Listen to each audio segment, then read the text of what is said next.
All right, so we're diving into Arcesilaus today. You probably already know he's a big name in ancient Greek philosophy, but we're going a little deeper. Kind of beyond the surface level stuff, we really want to grasp how he approached skepticism, how he kind of pushed the limits of knowledge, what we can really know. Yeah, and I think that's what's really interesting about him, especially for philosophers, right? It's not just another theory. He's questioning, like, the basis of knowledge itself. Exactly. And we've got some excerpts here from the Stanford Encyclopedia of Philosophy. It gets pretty intense. So Arcesilaus, he led the skeptical branch of Plato's Academy, which is, just that alone is wild. Yeah. Taking that Socratic tradition and pushing it in this whole radical direction. It's like Socrates on steroids, Yeah. Just constantly questioning everything, refusing to accept those easy answers. But that's also what makes him such a tough figure to really pin down. We don't have anything he wrote himself. It's all from other people, secondhand accounts, criticisms from his rivals. It's kind of piecing it together. Yeah, it's like a philosophical detective story. But before we go too far down that rabbit hole, let's set the stage a bit. We know that he was a huge critic of the Stoics and their ideas about knowledge. So can you maybe give us like a crash course, Stoic Epistemology 101? Sure. Well, the Stoics, they were all about logic and reason. They believed in these things called cognitive impressions, which were basically super vivid perceptions. And they thought because they were so vivid, they just guaranteed knowledge. So it's like, imagine experiencing something so clear in such detail that you just, you knew it had to be true. Okay, yeah. I can see how that would be appealing, especially to philosophers who are all about logic and reason. But how did Arcesilaus actually challenge that? Because it sounds kind of airtight. Well, he was really good at using examples, like really clever examples to expose those weak points. He'd ask things like, okay, imagine identical twins or two eggs that look exactly the same. Could you always tell the difference, even with the best, most perfect perception? That's a good one. Yeah, those cognitive impressions.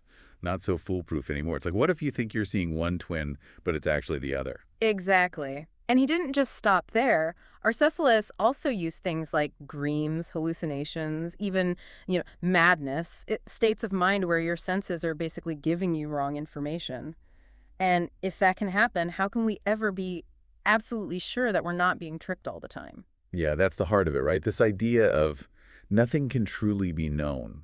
Philosophers call it inapprehensibility. Yeah. But if nothing can be known, doesn't that also include his own ideas about skepticism? Isn't that a bit of a paradox? Yeah, that's the million-dollar question, right? And it brings us to another big idea from Arcesilaus, universal suspension of assent. Basically, we should hold back from judgment, like avoid forming really strong beliefs because we can never be totally certain. So it's not that he's saying, I know for a fact that nothing can be known. It's more like, look, I've examined all these arguments, I've thought about the evidence, and I'm just not convinced by any of it, even his own doubts. You got it. And that's what I think makes him so frustrating, but also so interesting for philosophers, right? It forces us to confront the limits of our own knowledge. Like, what does it even mean to believe something? He's almost like, he built this trap, a philosophical trap. If we can't truly know anything, how can we even be sure that he's right about that? Like, it makes you question everything, the tools we use to think about knowledge. Totally. And for philosophers especially, it's a tough one to swallow, right? We pride ourselves on like reason, argumentation, finding the truth. Well, for sure. I bet the Stoics had a field day with this. They were all about, living in accordance with nature, using reason to guide our actions. They must have thought this would just lead to, like, complete paralysis. Because if you can't be sure of anything, how do you make decisions? Right. That's a good point. It's very practical, right? Yeah. We can't just spend all our time pondering the limits of what we can know. We have to live our lives. So how did Arcesilaus deal with that? Well, that's where this thing comes in, the practical criterion. It's a bit tricky to grasp, but it's basically a way to navigate through life without needing total certainty. So instead of getting stuck in those endless doubts, we use something else. But what is that something else? Arcesilaus said that we can act on what seems reasonable, like in that moment, even if we can't actually prove it's the right thing to do. Just think about it. You're hungry, you see an apple, looks good, you eat it. You don't need to write a whole philosophy paper to justify that. I see. It's like we use judgment, experience, our gut, whatever you want to call it. We just get through the world without perfect knowledge. Yeah, precisely. And there are different interpretations of what this practical criterion even is. Like some people think it's about instinct, while others say no, it's about weighing those arguments, but without really deciding what's true. So it's not some magic formula for getting everything right. It's more like, okay, we live with uncertainty. We make choices that seem okay with what we've got. I think that's a really good way to put it. And it shows why Arcesilaus is still relevant, for philosophers today. It's like he's forcing us to confront this fact, this reality, that we act without full knowledge. And think about how we do that. He wants us to be like more humble intellectually, Yeah. right? Recognize that we don't know everything, but we still got to live a good life. Exactly. And this brings up another layer to all this. Remember, he was the head of Plato's academy. The whole point of that was to find true knowledge. So how does his whole skepticism thing, how does that fit in with Plato? Oh, that's a great question. I mean, some people think Arcesilaus totally went against Plato. Right. Plato's looking for these eternal truths, and then Arcesilaus is saying, maybe they don't exist. Right. There's definitely that tension. But others say, no, he was actually being true to the academy in a way. Like Socrates, he was all about questioning everything, challenging what people thought.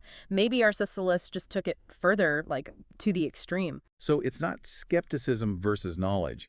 It's like skepticism is the ultimate form of trying to know things.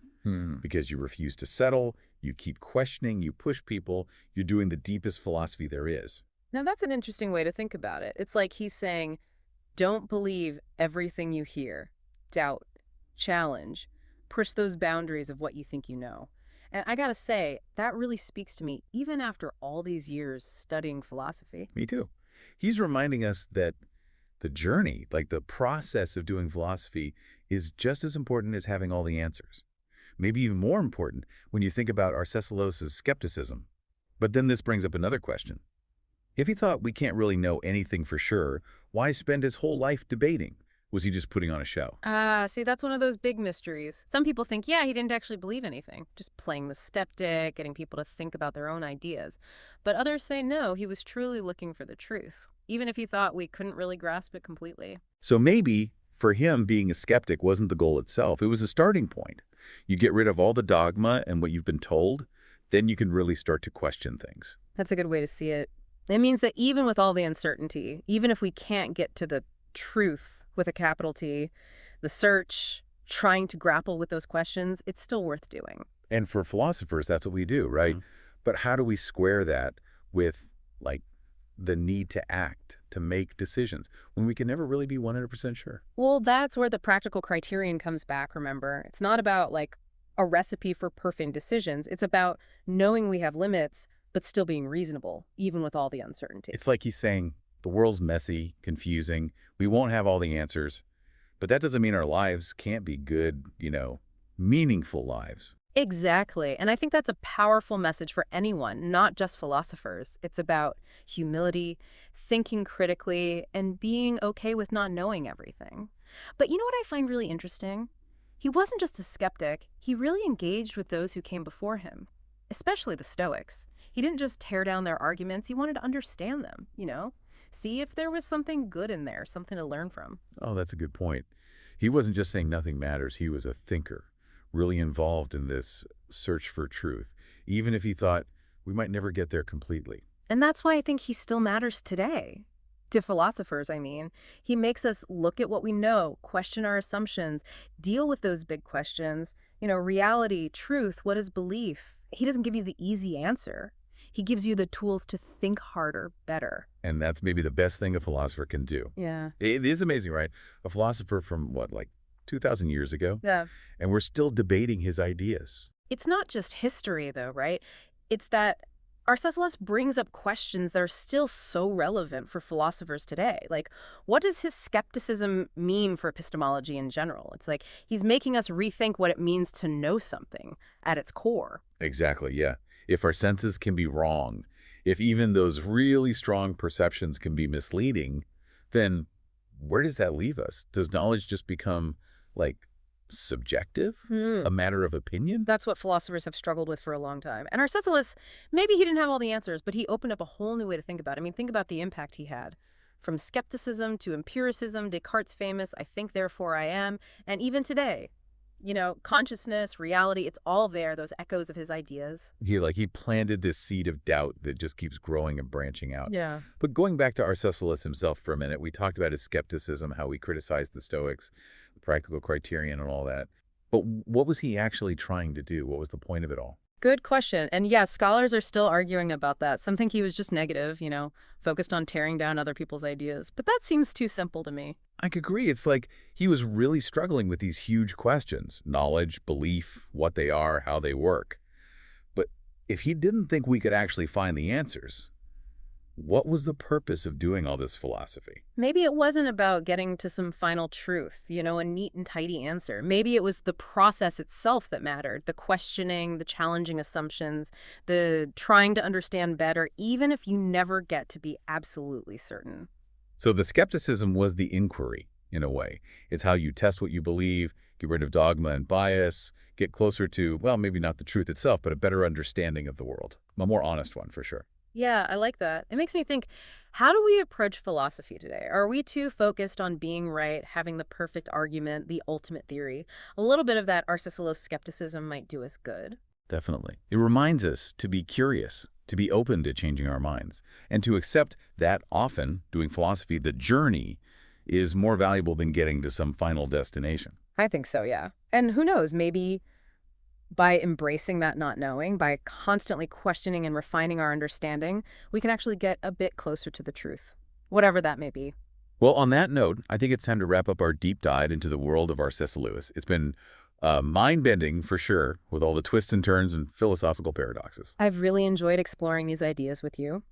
And to everyone listening, keep those questions alive. Keep the spirit of Arcesilaus going in your own philosophical adventures. Don't be afraid to doubt, to question, to challenge what everyone else says. You never know. You might just find something truly amazing along the way. Thanks for joining us on the deep dive.